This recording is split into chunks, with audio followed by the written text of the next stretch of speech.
So the next topic is secessionist movements, है ना, अलगाववादी आंदोलन.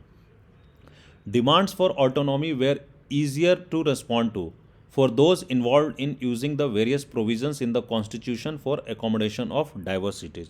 तो जो स्वायत्तता की मांगों से निपटना आसान था क्योंकि संविधान में विभिन्नताओं का समाहार संघ में करने के लिए प्रावधान पहले से मौजूद थे, है ना. तो demands for autonomy were easier to respond because various provisions हमारे संविधान में पहले से थे कि जो विविधता है उसको कैसे एक्सेप्ट किया जाए, इसका प्रावधान हमारे संविधान में पहले से था.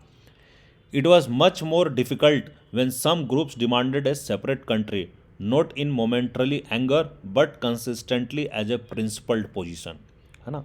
तो ये स्वायत्तता मांगते थे तब तक तो ठीक था, लेकिन जब कुछ समूहों ने अलग देश बनाने की मांग की, है ना, जब कुछ समूह डिमांडेड सेपरेट कंट्री, तो और वो सेपरेट कंट्री की जो मांग थी वो क्षणिक आवेश में नहीं बल्कि सिद्धांतगत तैयारी के साथ मांग कर रहे थे, not momentarily anger but with principled position, तो ये बहुत ज़्यादा डिफिकल्ट हो गया. The countries leadership faced this problem for a very long time in at least 2 states in the north east. और जो भारत का नेतृत्व है इसको पूर्वोत्तर के 2 राज्यों में अलगाववादी मांग का लंबे समय तक सामना करना पड़ा.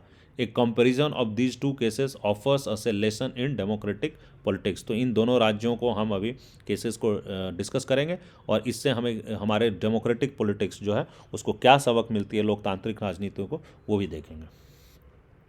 After independence the Mizo hills area was made an autonomous district with in Assam, है ना. सो स्वतंत्रता के बाद मिजो पर्वतीय क्षेत्र को आसाम के भीतर एक स्वायत्त जिला बना दिया गया. Some Mizos believed that they were never a part of British India and therefore did not belong to Indian Union. तो कुछ मिजोस का मानना था कि वो कभी भी ब्रिटिश इंडिया के हिस्से नहीं थे, तो इस तरीके से वो कभी भी भारत यूनियन का पार्ट नहीं है, भारत का पार्ट नहीं है. But the movement for secession gained popular support after the Assam government failed to respond adequately to the Great Famine of 1959 in Mizo Hills. तो मिजो हिल्स में 1959 में एक बहुत बड़ा भूखमरी आती है, ग्रेट फेमाइन आती है ना, अकाल आ जाता है ना. और इस अकाल में जो आसाम गवर्नमेंट है वो सही तरीके से रिस्पॉन्ड नहीं करती है. तो सही तरीके से आसाम गवर्नमेंट जब रिस्पॉन्ड नहीं कर पाती है तो जो अलगाववादी मूवमेंट है वो थोड़ा सा जनता के बीच में ज़्यादा पॉपुलर हो जाता है. The Mizo's anger led to the formation of Mizo National Front under the leadership of लाल डेंगा. तो लाल डेंगा के लीडरशिप में मिजो नेशनल फ्रंट बन जाता है ना, Mizo National Front under leadership of Laldenga. In 1966 the MNF started an armed campaign for independence. तो 1966 में Mizo National front ने आज़ादी की मांग करते हुए सशस्त्र अभियान शुरू किया. Thus started a 2-decade long battle between Mizo insurgents and the Indian Army. और यहाँ से भारतीय सेना और मिजो विद्रोहियों के बीच 2 दशक तक चलने वाली लड़ाई की शुरुआत हो जाती है. The MNF fought a guerrilla war, got support from Pakistani government and secured shelter in the then East Pakistan. तो जो MNF थे वो गुरिल्ला युद्ध किया करते थे, पाकिस्तान सरकार का उनको समर्थन था और तत्कालीन पूर्वी पाकिस्तान में मिजो विद्रोही अपने ठिकाना बनाए हुए थे. The Indian security forces countered it with a series of repressive measures of which the common people were the victims, है ना. तो बेसिकली भारतीय सेना ने विद्रोही गतिविधियों को दबाने के लिए जवाबी कार्रवाई की और इसमें आम जनता को भी कुछ कष्ट उठाने पड़े. At one point even air force were used, और कुछ समय के लिए वायुसेना तक का इस्तेमाल करना पड़ा, है ना. These measures caused more anger and alienation among the people. और सेना के इन कदमों से स्थानीय लोगों में क्रोध और अलगाव की भावना और तेज हो गई. So at the end of the 2 decades of insurgency every one was loser. तो 2 दशकों तक चले इस बगावत में हर पक्ष को हानि उठानी पड़ी. This is where maturity of the political leadership at the both ends made a difference, है ना. तो यहाँ इसी बात को भाव कर दोनों पक्ष के नेतृत्व ने समझदारी से काम लिया. Laldenga came back from exile in Pakistan and started negotiations with the Indian government, है ना. तो पाकिस्तान से निर्वासित जीवन जी रहे लाल डेंगा भारत आए और उन्होंने भारत सरकार के साथ बातचीत शुरू कर दी. Rajiv Gandhi steered this negotiations to a positive conclusion, है ना. और राजीव गांधी इस बातचीत को एक सकारात्मक समाधान तक पहुंचाया. In 1986 a peace agreement was signed between Rajiv Gandhi and Laldenga. तो 1986 में एक शांति समझौता साइन किया गया राजीव गांधी और लाल डेंगा के बीच में। As per this accord Mizoram was granted full fledged statehood with special powers and MNF agreed to give up secessionist struggle. तो इस समझौते के तहत मिजोरम को एक पूर्ण राज्य का दर्जा दे दिया गया और कुछ स्पेशल शक्तियां दी गई और MNF इसके साथ अग्री कर गया कि वो भारत से अलग होने वाली जो अलगाववादी स्ट्रगल है उसको समाप्त कर देगा। Laldenga took over as the chief minister. तो लाल डेंगा वहाँ के मिजोरम के चीफ मिनिस्टर मुख्यमंत्री बन जाते हैं। This accord proved A turning point in the history of Mizoram. और ये जो एकॉर्ड है, समझौता है, ये मिजोरम के इतिहास में एक बदलाव का क्षण था। Mizoram is one of the most peaceful places in the region and has taken big strides in the literacy and development। और मिजोरम एक बहुत ही शांतिपूर्ण जगह बन गया है ना, उस क्षेत्र का सबसे आज के डेट में बहुत शांतिपूर्ण जगह है और इसने साक्षरता और विकास के रास्ते में बहुत बड़ा स्ट्राइड, बहुत बड़ा कदम ले चुका है। The story of Nagaland is similar to Mizoram. तो जो नागालैंड की कहानी है वो भी मिजोरम की तरह ही है, except that it started much earlier and has not yet had such a happy ending। कि ये भी उसी तरह का स्टोरी है बट ये उससे पहले स्टार्ट हुई है ना, except it started much earlier, और अभी तक इसका उस तरीके से एक हैप्पी एंडिंग नहीं हो पाया इस इशू का। लेड बाई अंगामी जापू फिजो, है ना, ए section of Nagas declared the independence from India way back in 1951, है ना। तो ये बेसिकली 1951 में ही इन्होंने एक सेक्शन आगामी जपू फिजो एक सेक्शन ऑफ नागाज, है ना, नागाज का एक सेक्शन, एक गुट भारत से आज़ादी घोषित कर देता है 1951 में ही, बहुत पहले। Phizo turn down many offers of negotiated settlement. और ये जो फिजो थे, है ना, आगामी जपू फिजो, ये बहुत सारे जो समझौते के ऑफर जाते हैं भारत से, इसको इसने टर्न डाउन कर दिया, मना कर दिया। The Naga national council launched N armed struggle for sovereignty of Nagas. तो जो नागा नेशनल काउंसिल है इसने एक आर्म्ड स्ट्रगल कर दिया, सशस्त्र संघर्ष कर दिया for sovereignty of Naga, Naga के संप्रभुता के लिए इसने एक आर्म्ड स्ट्रगल कर दिया। So after a period of violent insurgency a section of Nagas signed an agreement with the government of India but this was not acceptable to other rebels. तो काफ़ी वायलेंट इंसर्जेंसी होने के बाद, है ना, काफ़ी हिंसक विद्रोह के एक दौर के बाद नागा लोगों के एक तबके ने भारत सरकार के साथ समझौता साइन कर दिया। ए section of Nagas signed an agreement with an government of India, है ना, भारत के साथ एक समझौता दस्तखत किए, लेकिन अन्य विद्रोहियों को ये एक्सेप्टेबल नहीं है, ये this is not acceptable. So the problem in Nagaland still awaits A final resolution. तो जो नागालैंड का जो प्रॉब्लम है, इस समस्या का समाधान होना अभी भी बाकी है। Now the next is movements against outsiders, है ना, बाहरी लोगों के खिलाफ आंदोलन। The large section migration into north east gave rise to special kind of problem that pitted the local communities against people who were seen as outsiders or migrants। जो large scale migration हुआ, है ना, north east में बहुत संख्या में बाहर से जो लोग आए, तो इससे एक अलग तरीके का, एक स्पेशल खास किस्म का एक प्रॉब्लम हुआ। इससे क्या हुआ, जो लोकल कम्युनिटीज़ थी उनको बाहर के लोगों, जो माइग्रेंट्स हैं, उनके खिलाफ खड़ा कर दिया गया, है ना। These latecomers either from India और abroad are seen as encroachers on the scarce resources like land and potential competitors to employment opportunities and political power. तो ये जो लेट कमर्स थे, जो आए बाहर से लोग, या तो इंडिया से आए हो या बाहर से आए हैं, लेकिन इनको देखा गया कि ये वहाँ इंक्रोच कर लिए हैं, है ना, और ये जो वहाँ के ऑलरेडी जो स्कार्स रिसोर्सेज है, जो सीमित संसाधनें हैं, जैसे कि लैंड, है ना, और उसके ऊपर ये आकर पहले से इंक्रोच कर लिए, और ये एक political competition to employment opportunity, potential competitor, तो जो वहाँ रोजगार के अवसर हैं उसके लिए ये एक कॉम्पिटिटर हो गए हैं, और वहाँ जो सत्ता है, पॉलिटिकल पावर है, उसके लिए भी एक कॉम्पिटिटर हो गए। तो ये इशूज़ बन गया। This issue had taken political and sometimes violent form in many states of the north east. तो यह मुद्दा कई बार राजनीतिक और कई बार तो ये वायलेंट फॉर्म्स ले लिया है ना, इसमें हिंसा भी हुआ इस मुद्दे के ऊपर नॉर्थ ईस्ट के राज्यों में।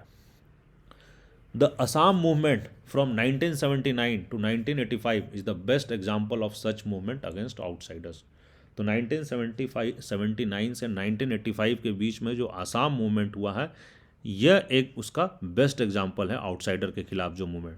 The Assamese suspected that there were huge numbers of illegal Bengali Muslim settlers from Bangladesh.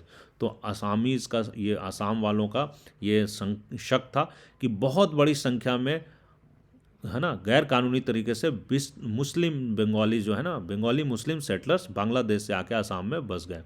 They felt that unless this foreign nationals are detected and deported they would reduce the indigenous Assamese into minority. और उनको ऐसा अनुभव हुआ, उनको ऐसा feel हुआ कि जो ये फॉरेन नेशनल जो बाहर से आए हैं, है ना, अगर इनको नहीं पकड़ के, अगर इनको वापस डिपोर्ट नहीं भेजा जाए, तो जो इंडिजीनियस, जो यहाँ के लोकल आसामीज लोग हैं, जो रियल में यहाँ के पहले से वसिंदा लोग हैं, उनको ये माइनॉरिटी में कन्वर्ट कर देंगे, रियल आसामीज ही माइनॉरिटीज हो जाएंगे। There were other economic issues, और इसके साथ कुछ और अन्य आर्थिक समस्याएं भी थी। There was widespread poverty and unemployment in Assam despite the existence of natural resources like oil, tea and coal.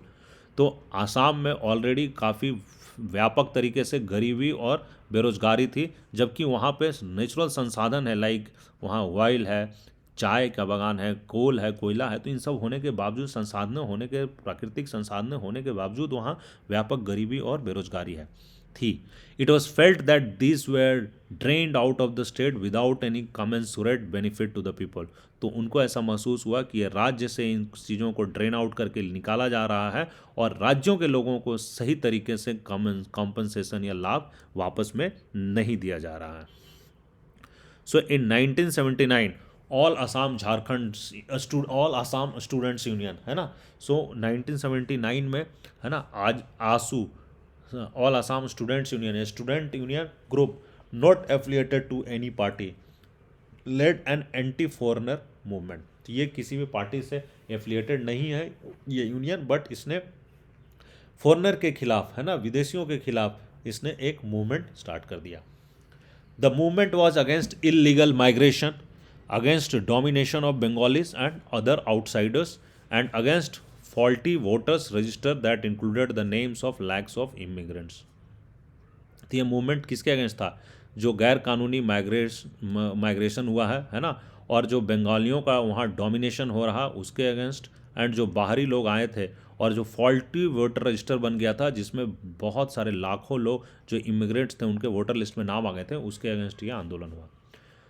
The movement demanded that all outsiders who had entered the state after 1951 should be sent back। तो इस आंदोलन का demand ये था कि जो भी बाहर से लोग आए हैं 1951 के बाद, जो भी बाहर से लोग आके राज्य में बस गए हैं, उनको वापस भेज दिया जाए। The agitation followed many novel methods and mobilized all sections of Assamese people drawing support across the state। तो ये जो आंदोलन था ये बहुत ही अच्छे नोवेल मेथड्स को अप्लाई किया और इसने मोबिलाइज किया सारे सेक्शंस ऑफ पीपल। तो मतलब आसाम में हर एक तरह के तबके के लोगों को इसने अपने साथ किया और उन सबका सपोर्ट प्राप्त किया पूरे आसाम राज्य में। It also involve many tragic and violent incidents leading to loss of property and human lifes. और इसमें कभी कभी काफ़ी दुखद और हिंसक घटनाएं भी हुए जिससे जीवन की ह्यूमन लाइफ्स है ना, तो लोगों की जान गई और प्रॉपर्टी का भी लॉसेस हुआ। The movement also tried to blockade the movement of trains and supply of oil from Assam to refineries in Bihar. तो यह मूवमेंट में यह भी कोशिश किया गया कि इसने जो मूवमेंट जो है जो ट्रेन्स के द्वारा जो मूवमेंट है उसको ब्लॉक करने की कोशिश की गई, और जो ऑयल है, तेल जो आसाम से निकल कर बिहार की रिफाइनरीज जा रही थी वहाँ भी सप्लाई को ब्लॉक करने का यहाँ से इससे कोशिश किया गया। Eventually after 6 years of turmoil Rajiv Gandhi led government entered into negotiation with AASU leaders leading to the signing of an accord in 1985, है ना। तो लगभग 6 साल की सतत अस्थिरता के बाद राजीव गांधी के नेतृत्व वाली सरकार ने आसू के नेताओं के साथ बातचीत शुरू कर दी, है ना, और जिसके कारण एक एकॉर्ड साइन हुआ 1985 में, एक परिणाम स्वरूप एक समझौता हुआ। According to this agreement those foreigners who migrated into Assam during and after Bangladesh war and since were to be identified and deported, है ना। तो इस जो समझौता हुआ इसके अंतर्गत तय किया गया कि जो लोग बांग्लादेश युद्ध के दौरान अथवा उसके बाद सालों से आसाम में आए हैं उनकी पहचान की जाएगी और उनको वापस भेजा जाएगा ड्यूरिंग एंड आफ्टर बांग्लादेश वार वाले को.